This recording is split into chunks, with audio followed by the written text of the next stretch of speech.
일본과 함께 자신들만의 이상을 만들어가기 위해 열심히 공조하던 베트남이 이제는 중국을 닮아가는 것도 모자라 일본을 닮아가려고 애쓰는 모양새인가 봅니다. 바로 최근 베트남이 쌀 가격 인상과 수출 제한을 하려는 움직임을 보이고 있기 때문인데요. 베트남 정부는 자국 내 곡물 안정화를 위한 정책으로 이번 쌀 수출 규제를 시작했다고 밝히면서 언론에 관련 보고서를 공개하였습니다. 베트남 언론에 따르면 베트남 정부가 국제 정서에 따른 쌀 가격 인상이 불가피한 상황에 자국 내 농업인들을 보호하기 위해 이번 쌀 가격 인상안을 결정했다며 이와 관련하여 19개 국가에 대한 쌀 수출 제한을 검토 중이라는 입장을 밝혔는데요. 그런데 베트남 현지 업계 관계자에 따르면 현재 거론되는 19개 국가 중 한국이 가장 먼저 거론이 되며 이에 따른 발표가 곧 이루어질 것임을 암시하였다고 전했습니다. 베트남은 이미 과거에 한번 쌀 수출을 전 세계적으로 금지하였던 전적이 있었는데요.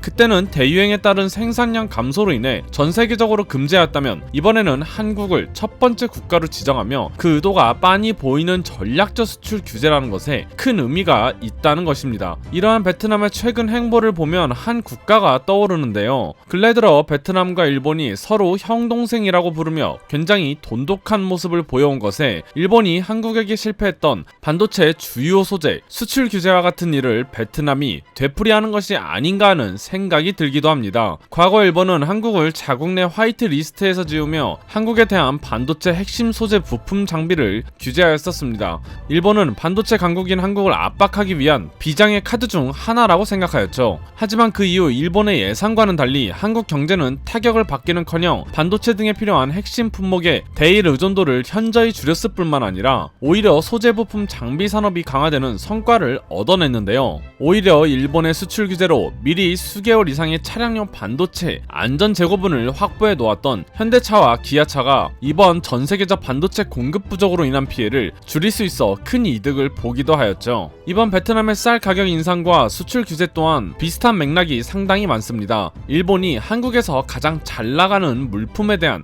수출 규제를 하였다면 베트남은 자국 내 수출 효자 1위 상품인 쌀을 주력으로 압박을 하려는 것입니다. 베트남과 일본이 최근 같이 붙어 다니며 전략적 파트너십을 결성했다더니 뒤에서는 이러한 모함을 조성 중이었던 것인데 하지만 이와 관련해서 업계 금융 전문가들의 반응은 굉장히 차가운 상태입니다. 오히려 이번 베트남의 정책으로 인해 많은 국가들이 베트남의 진짜 모습에 치를 떠는 상태이기도 한데요. 한국은 쌀 자급자족이 가능한 나라로 과거에는 쌀 수출국 중 하나였고 한국의 식문화가 변하여 이제는 국가적 교류 목적의 수출 외에는 대부분 자급자족을 하고 있는 상태였습니다. 전 세계적인 고물가 시대에 국내 쌀 재고량만 넘쳐나는 기현상이 벌어지고 있는 상황이기도 하죠. 오히려 베트남이 우리나라에 반도체 등 전자부품을 수입하는 경우가 훨씬 많은데 일각에서는 베트남과 일본의 경제 상황이 매우 달라 베트남은 현재 수출 규제 카드를 꺼내기 매우 힘든 상태이나 어떻게든 베트남 정부가 한국에게 이 정도로 영향력을 주고 있다는 것을 자국 언론에 보여주어 공산당 체제를 굳히기 위한 전략일 것이라는 의견이 존재하는데요. 현재 베트남은 베트남 정부에 대한 민심과 여론이 굉장히 불안한 상태이기에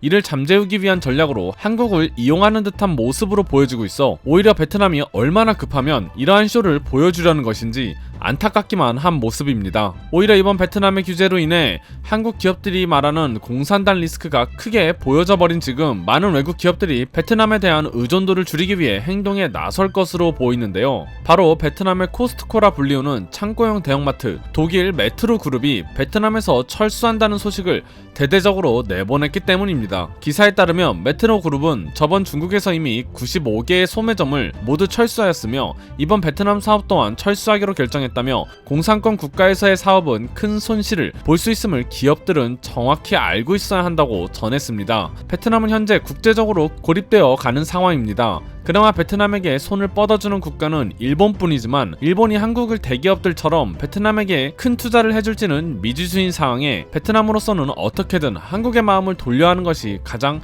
급선무일 것입니다. 하지만 빌어도 모자랄 판에 오히려 자신들이 국제 무대에서 큰 영향력을 가지고 있다는 것을 어떻게든 어필하기 위해 허울뿐인 수출 규제를 가하는 모습이 마치 관심을 받기 위한 것처럼 보이기도 하는데요. 베트남은 항상 이래왔습니다. 강하게 나가면 잠시 주춤했다 곧바로 맞불 작전을 놓는 것이 이들의 정체성이었죠. 실제로 한 네티즌은 베트남인들에 대해 오늘만 산다라는 생각으로 자신들의 구겨진 자존심을 회복하기 위해선 어떠한 짓이든 불사한다고 표현하기도 했습니다. 앞으로도 베트남에 대한 상세한 정보 전해드리겠습니다. 이상 국민투비였습니다. 시청해주셔서 감사합니다.